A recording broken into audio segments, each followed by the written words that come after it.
it was kind of you that set me off on all of this journey, really. With you did a little review of the Red Room and then did an interview with me, and That's right, yeah. that really made me think about what I was doing, and that was really what put this whole pathway ahead of me, really. So thank you immensely for that, and yeah, I feel very indebted to you for doing that. It really... More than welcome. There's been plenty of people in Teesside who have inspired me to be doing what I'm doing, so I think it's nice to help pass that on to somebody else and to hear that. Brilliant. So can you introduce yourself and tell us about some of the things that you're doing? Yeah, well, my name's Stephen. I've been making the fanzine for about 10 years now. I lived abroad for a long time. I did it there, and I moved back to the UK about 4 years ago now. And I just decided to continue it here because Teesside's got such a vibrant scene, which I didn't realise. And I've been doing it point blank Teesside for about 4 years now, and it's just grown stronger and stronger. Brilliant. So can you tell people a little bit about the content, what you put in the fanzine? And certainly, yeah. It's changed since its initial inception. Obviously, at the moment, we don't do any print editions because there's nowhere to put them, and it costs quite a lot of money to make it, and I can't really afford to be doing it. So at the moment, I'm just putting out PDFs. We've been doing that since March. Content-wise, generally, it's interviews with people involved in the local music scene or the art scene, gig reviews when there's been gigs, live stream reviews, of course, and a lot of columns. So people just spewing forth their thoughts and ideas and interests. And that's kind of the backbone of the zine at the moment, with no live reviews coming in. It's people's thoughts and columns which have really kept it vibrant and interesting. Yeah, I've interviewed a couple of your regular columnists over the past couple of days. I spoke to Rosie yesterday and Alan the day before, and it's great to hear their individual creative practices and the kind of stuff that they do for you. You're a real advocate of the local scene, aren't you? And you regularly put out call outs to people if they want an interview. I really like how approachable your style is. By the very nature of your fanzine, you have to go to a lot of events. What's really stood out for you over the past 4 years or so? Well, like I said, when I came back to the UK and to Teesside, I moved back from Poznan, quite a good big Polish city, and there was a great scene. So I was a bit worried that Teesside, Middlesbrough, Stockton, Darlington, Hartlepool, and Redcar wouldn't have the same amount of things going on to fill the content, and I was quite shocked actually that the scene here is really strong, and that's quite heartwarming because I'm from the area initially, so that stood out for me. I was shocked, and I've missed going to live gigs over the last sort of 8 months because, well, for obvious reasons, really. Yeah, I'm really pleased that you mentioned kind of the 5 points or the 5 places there that are considered, in the terms of the jurisdiction as the Tees Valley. There's a lot of talk about what is Teesside, what isn't Teesside, and what's the Tees area, and I've had to think about that in my project, and I've been keen to make sure that it's Stockton, Darlington, Middlesbrough, Redcar and Hartlepool, and that they're all included. And I think the line gets a bit blurred, and it's like I remember one person telling me that they liked it because it did focus on Teesside. But having said that, I've also included a lot of bands from like Northallerton, Newcastle, Sunderland, even further afield, if they've got Teesside connections, if they've played here and they know the area. I think it's kind of grown a little bit more to the northeast, but it still has that kind of Teesside route to it, which I like, you know. Yeah, I think it's great. I mean, I've like at the Red Room, I kind of did exchanges, and I really wanted to get that going. That was a plan for this year. Like, there's about 9 arts labs around the country now, and I really wanted all of us to put together a roadshow. You know, something you could put in the back of a van. You know, like some spoken word, some music, some you know, theatre, just like you know, some slapstick, some stand-up comedy, and just enough people that you could put in a van and travel around, and that we could all, you know, they could come here, we could go there, and that's sort of something that started off in the Red Room. And I think that's really important. It's I really want to celebrate what's going on in Teesside, but not to the exclusion of all else.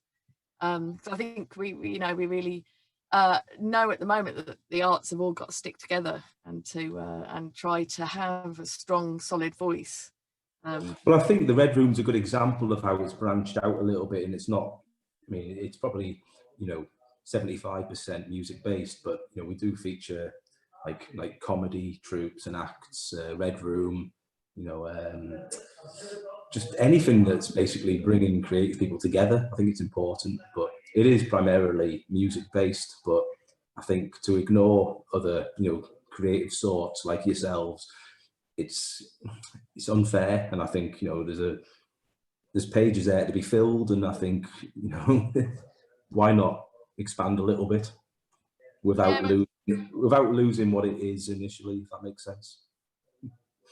Yeah, totally. You got to be open. You got to be a bit flexible, and it's good to think about who you're including or not. Which is why, you know, it wasn't a great setup at the Red Room. Like, it was only a very standard projector, and the screen was always wonky, but it allowed animations, and it allowed short films, and it was kind of, it felt a bit more inclusive than nights where you don't have any attempt at tech, and so you're kind of limited to people that are performing there and then.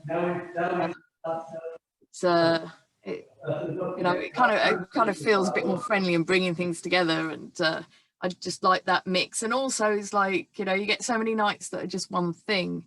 And also, this is what I've always really loved about Teesside, is that I've not found it that way. Like in London, because there's so much going on, when you go to an event, it tends to be all like a kind of thing. Like if it's a poetry night, it's like a particular kind of poetry night.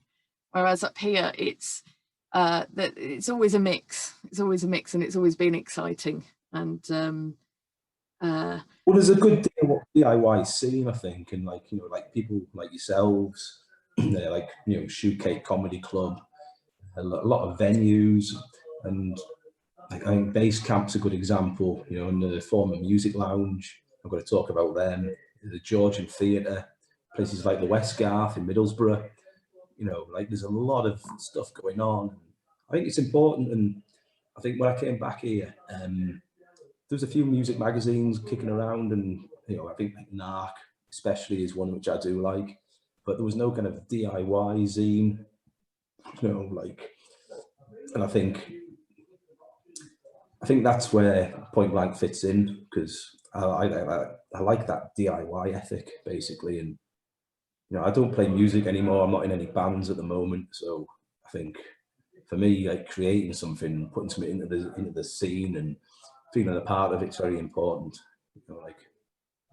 yeah, absolutely. Well, obviously I'm planning to have a big event to launch this when we're all allowed to gather, which will probably be down at the auxiliary, I should imagine, if they'll have us. And it would just be great to get all of the interviewees down there, and sort of have the idea is to have like a day and night long event. So it might be kind of more sort of formal workshops and stuff like that earlier on in the afternoon, and then sort of getting into performance. And eventually we've got a brand new sound system down there that could shake the walls a bit. So that would be the idea. It will start off kind of almost like a seminar and end up like the Hitman and Her. That's that's the plan for the night. So yeah, I really look forward to that, and to seeing you out there in the world. Well, the auxiliary is a great place. I mean, we've got a girl who writes for us called Rosie, and I know she did a feature on one of the dub nights down there. And I remember when it was getting done out that Liam took me around and showed me as it was getting created, and I thought, what a great place this could be. And unfortunately, you know, due to the last, well, 2020, I've not really seen any events there, and like auxiliary stands out as a good DIY, like rootsy venue, like, and I think it's a great place. Yeah, it's my last radio show, my last funded radio show tomorrow night down at the auxiliary, and we've got some guests coming by Zoom and some that just aren't Zoom people, and I haven't been able to interview up until now as part of this project. So yeah, it's be really nice to have my last show actually live and direct from the Auks again. Places like the Georgian have done something similar. Like they, when there was no, you know, when the doors were locked and there was nowhere to go and see gigs, the Georgian put a lot of live streams on. And in the fanzine, we did a lot of features on them, interviewing the acts and the bands and the artists who had played there. And that was quite a nice little feature for a few of the editions, you know, getting the artists, rather than an interview, just getting them to, you know, to speak how they felt about being asked to play at the Georgian on live stream, and, you know, people playing in their homes, in their bedrooms, you know, in the kitchens. It's important that that kind of thing went on, I think. Yeah, and the Georgian were a classic case of the difficulties that venues are facing when the regulations are constantly shifting, because they put all that effort into making the venue COVID safe in the regulations that were, and then all of a sudden that wasn't good enough. It was just at the point where they were, you know, gonna open up. And yeah, it's sad. Like, I mean, I didn't go to any gigs. I haven't been to any since March. During our kind of free period, I didn't go to see any of the socially distanced gigs. So there was nothing for me to write about. Like, some of our writers did go down there to all the venues and do gig reviews, sorry. It's a shame, because at the moment I feel like I'm not actually writing anything for the magazine, to be honest. Whereas in the past I was writing the majority of it. Whereas now I'm taking on like the editorial role, and I'm collecting in everyone else's thoughts and pieces and columns. I'm lucky if I write about 10% of it at the moment, which is a shame, because, you know, I love writing. So hopefully when all this is, you know, finished and done away with, I can get down to writing more for it, which I miss.